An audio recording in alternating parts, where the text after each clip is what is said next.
It is late. The glow of your monitor is probably the only light in the room right now. Yeah, that classic late-night coding glow. Exactly. You're a software engineer.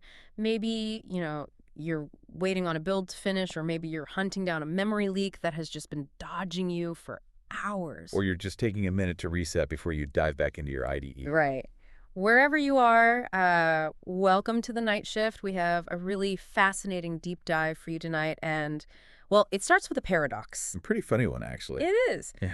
Have you ever wondered why a multi-billion-dollar AI, a model capable of passing the bar exam or, writing a functioning web app in literal seconds, why it cannot accurately count the R's in the word strawberry? Right. It is the ultimate viral joke right now. People post these screenshots constantly to prove that artificial intelligence is, well, fundamentally stupid. Yeah. But what's actually happening there isn't a failure of intelligence at all. It's a structural artifact. Mhm. It's the result of the invisible layer of AI. And it's so foundational that if you don't understand it, the behavior of modern language models will seem completely, hopelessly irrational. Exactly. So tonight, our mission is to decode that invisible first step. We are talking about tokenization. The secret sauce. Yes, the secret foundational layer where raw text is just stripped down and converted into numbers. Because, and this is wild to think about, when you are sitting there at your terminal testing an endpoint and you type "hello world" into an API prompt, the model does not see the letter H. Yep. It does not see the word world. It sees a sequence of integer IDs. It sees something like an array, like bracket 15496, comma 11, comma 995, comma 0, bracket. Yeah, and those members are pulled from a fixed, hard-coded vocabulary dictionary. What's fascinating here is that, while developers are out there obsessing over parameter counts or arguing on forums about who has the biggest context window, tokenization is arguably the absolute most critical design decision in building a language model. The one nobody talks about. Exactly. Before the attention mechanisms do anything, before a single neural network weight is multiplied, this one step dictates everything the model can and cannot do. It's the architectural bedrock. So we need to understand how we actually arrived at this current architecture.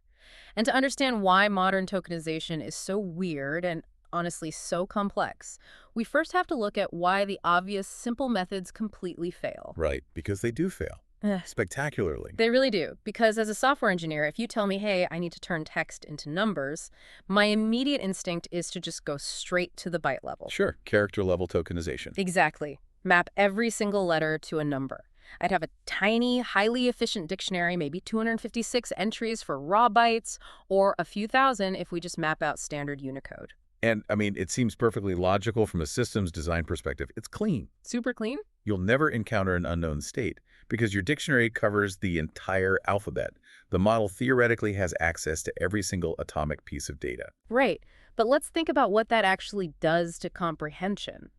It makes me think of trying to understand a massive, intricate Renaissance painting by examining it one single pixel at a time. Oh, that's a great analogy. Yeah, yes, you see absolutely every detail. You know the exact RGB value of every dot, but you completely lose the forest for the trees. You have no idea what the painting is actually of. Exactly. Take the phrase, understanding requires patience.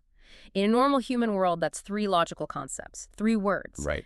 But at the character level, you're forcing the machine to process a bloated sequence of 33 individual tokens, because every single letter and every single space is its own separate concept. And that explosion in sequence length is where the hard math absolutely destroys the character level approach. Okay, lay the math on me. Well, we have to look at how a transformer model actually works under the hood. Mm. The computational cost of the attention mechanism scales quadratically with the sequence length. Okay. Yeah, that's a hard mathematical limitation of the architecture. Yeah. Every single token has to calculate its relationship to every other token in the sequence. Wait, okay, let's unpack that for a second, because that quadratic scaling is the real killer here. If I have a 10-token sequence, that's roughly 100 attention calculations, right? 10 times 10. Exactly. But if you switch to character-level tokens, your sequence for that exact same text is suddenly 4 to 5 times longer. Oh, wow. Yeah, so instead of 10 tokens, you have 40 tokens. 40 times 40 is 1,600 calculations. Yeah. You just took a 4x increase in data length and turned it into a 16x increase in compute cost. That is brutal. It is. And if you extrapolate that out to a typical document, your intention mechanisms are suddenly requiring exponentially more VRAM and processing power. It's just financially and computationally unviable. Not to mention the conceptual hurdle, right? Because if you feed an AI one letter at a time, it has to implicitly learn how to spell before it can even begin to learn what a word means. Yes, exactly. Like, it sees C, then A, then T. Those individual letters don't carry any feline characteristics. No, not at all. The model has to learn from scratch that those three specific sequential integers represent a furry animal. It's like trying to teach someone advanced quantum physics, but first you require them to learn the alphabet. Right. Then how to read a basic sentence, then how to read a textbook, and only then can they get to the physics. It's needlessly slow. It forces the neural network to use up millions of its parameters, just memorizing basic spelling and word boundaries. Instead of learning actual reasoning. Exactly, instead of world knowledge.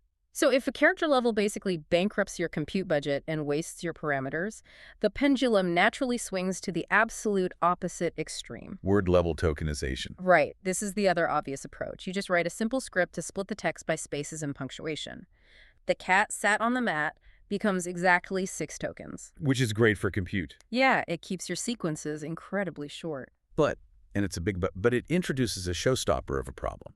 It creates massive blind spots. Okay, how so? In natural language processing, this is known as the out-of-vocabulary problem, or OOV. Think about the sheer scale of human language. Oh, it's huge. Right. You have hundreds of thousands of common English words, then add tens of thousands of medical terms, add proper nouns, technical jargon, modern slang. Compound words. Yeah. If your dictionary tries to include every single word form, including plurals, past tenses, literally everything, you're looking at a vocabulary of maybe 1 million or more entries. And 1 million entries in the vocabulary means your model's embedding table has 1 million rows. Which is a nightmare. For those visualizing the architecture right now, the embedding table is that massive matrix right at the input layer where each token ID gets converted into a dense vector of floating point numbers. Right. If your vector dimension is, say, 4096, and you have 1 million rows, man, you are burning gigabytes of incredibly expensive GPU memory just on the lookup table. Before the actual brain of the model even starts working. Exactly. It becomes incredibly expensive in terms of memory. And there's a machine learning problem here, too. What's that? Well, rare words, say a specific medical term that only appears maybe a dozen times in your entire petabyte of training data, they'll have very poorly learned embeddings.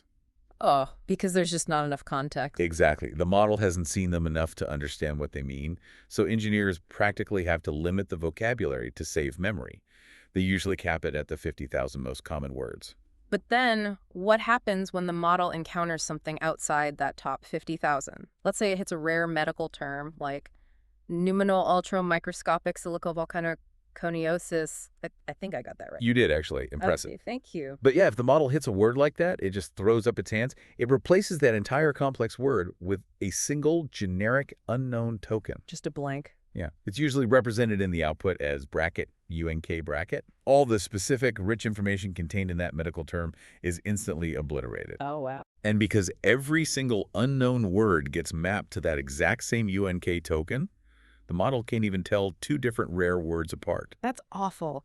It's like having a dictionary that only works for words you already perfectly know. Pretty much. Like, if a user makes a typo, the model is completely helpless.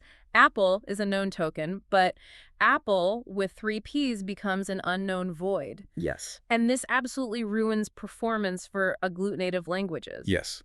Languages that build complex meaning by stringing multiple morphemes together into massive single words. Like which ones? Turkish, Hungarian, Finnish. Take this incredible Finnish word, Joksintillisenkohan. Wait, what? Spell that out for me mentally. What? Joksintillisenkohan. It's a single, perfectly valid word in Finnish.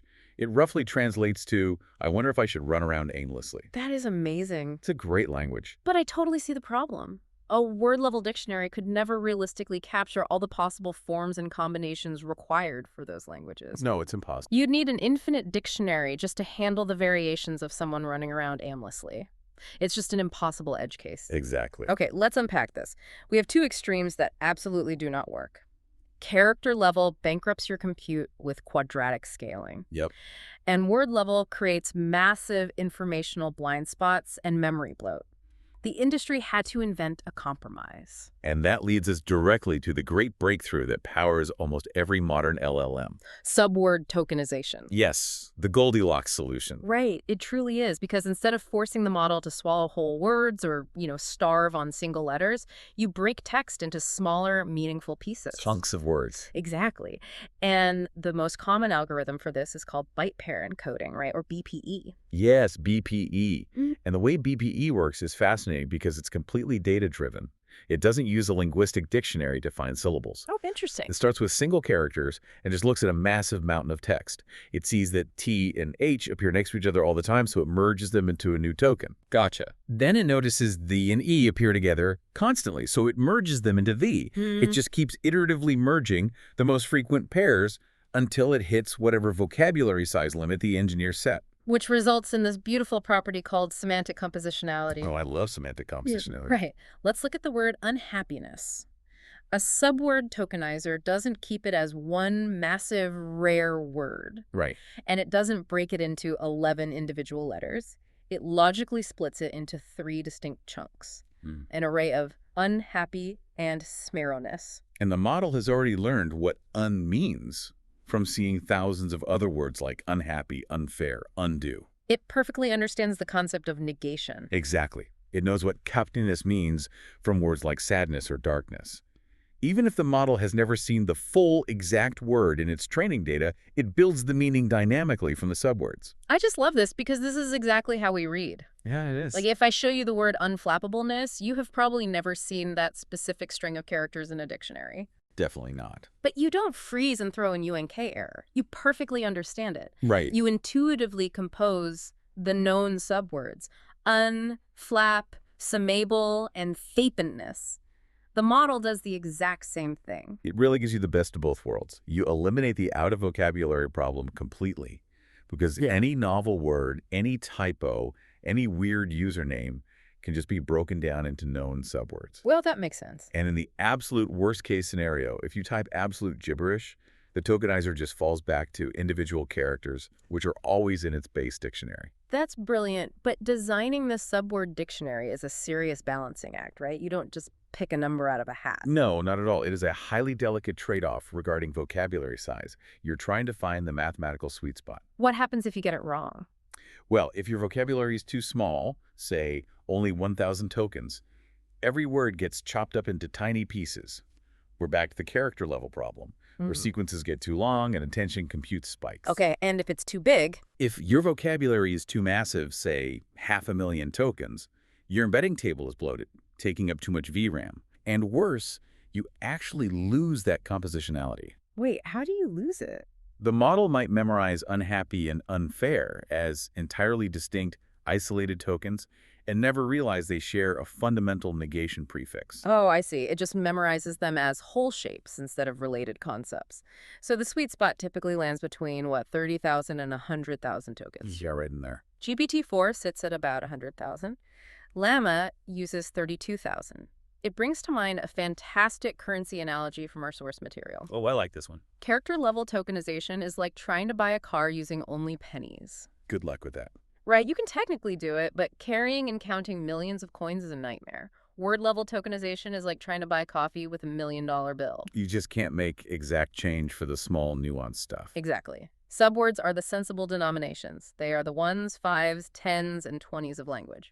That is the perfect way to visualize it. You could handle any transaction, any sequence of text efficiently. Now, understanding this sweet spot isn't just an academic computer science exercise. For you, the developer listening to this, the specific dictionary a model uses directly impacts your system architecture. Absolutely. And more importantly, your production API costs. Yes, because different models literally see the exact same sentence differently. Okay, let's look at a concrete example. The sentence is, tokenization is surprisingly important. Oh. Let's see how different models parse that exact string. GPT-2, an older model with a vocabulary of about 50,000 tokens, parses it into 6 tokens. Yep. It splits the capitalized word tokenization into 2 pieces, but it keeps surprisingly and important entirely intact as single tokens because they're common enough to have their own slots in its dictionary. Right. But then look at a model like Llama, Llama chose a smaller, tighter vocabulary, 32,000 tokens. Okay. Because its dictionary has fewer slots, it has to split words more aggressively. It parses that exact same sentence into 7 tokens instead of 6. Now, wait a minute. Let me push back on this. As a developer, compute is getting cheaper by the day. We have massive clusters of H100 GPUs. Sure. Does a slightly bloated sequence length really matter? If a llama takes 7 tokens instead of 6, does a, 15% increase in token count actually ruin my day? If you are running an enterprise application at scale, yes, absolutely. Real. You have to consider the tokenizer when comparing models for a production environment.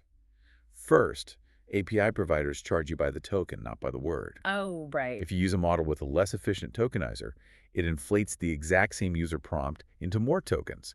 That directly, immediately increases your monthly API bill for the exact same transaction. That adds up fast. But it's also about your context window. Right, the context window limitation. Exactly. If you're building a retrieval augmented generation app, a RAG system, and you're stuffing 5 dense corporate documents into the prompt, an inefficient tokenizer might chew through your 8,000 token limit before you even fit the 5th document in. Wow, you literally lose data. Yes. A model with a larger vocabulary packs more actual text into fewer tokens, giving you a denser, more efficient context window. That is wild to think about. Your system's memory capacity is totally dependent on how the model arbitrarily chunks the text. But wait, if I realize my tokenizer's inefficient, I can't just swap it out, can I? Nope. Like, I can't just plug the GPT-4 tokenizer into Llama. No, you cannot. And this is a crucial concept. The tokenizer is an irreversible foundation. Irreversible. It is permanently fused to the model. Remember that embedding matrix we talked about? Million-row nightmare. Right. The model's input layer has exactly 1 row per token in the vocabulary.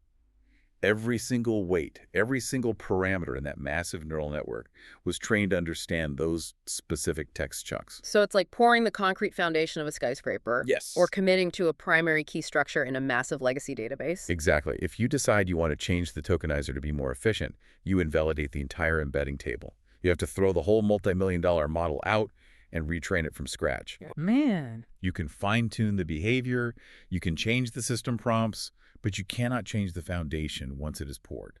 Which brings us to perhaps the most entertaining and frustrating part of our deep dive. Bugs. The bugs. These arbitrary token splits, these foundational concrete blocks, don't just affect your API bill. They are the direct hidden cause of the most viral, embarrassing bugs developers encounter when building AI apps. Yep. It's what creates that stupid AI illusion we talked about at the top of the show. When you see a language model failing at a seemingly simple task, and people attribute it to a lack of reasoning, it is almost always a tokenization artifact. Let's go back to the strawberry bug. Let's do it. You ask an incredibly advanced LLM to count the R's in the word strawberry, and it confidently tells you there are 2. People laugh, but let's actually visualize what is happening. The model literally does not see individual letters. Exactly. The tokenizer sees the string strawberry and splits it into an array of 2 tokens, straw and berry. To the model, it is just processing ID 1493 and ID 4820. Yeah. It has to somehow deduce that chunk. A physically represents 5 letters, and chunk B physically represents 5 letters, and then perform a mental search for the letter R across a visual representation it doesn't actually have. It's like asking a human who natively reads Chinese to count the individual pen strokes of a character in their head without writing it out on paper. That's a great way to put it. They instantly know the meaning of the character, but decomposing it into its atomic mechanical parts is a totally different, highly unnatural skill. And we see this breakdown everywhere. Ask a standard model to reverse the word hello. It should just be OLO. Right.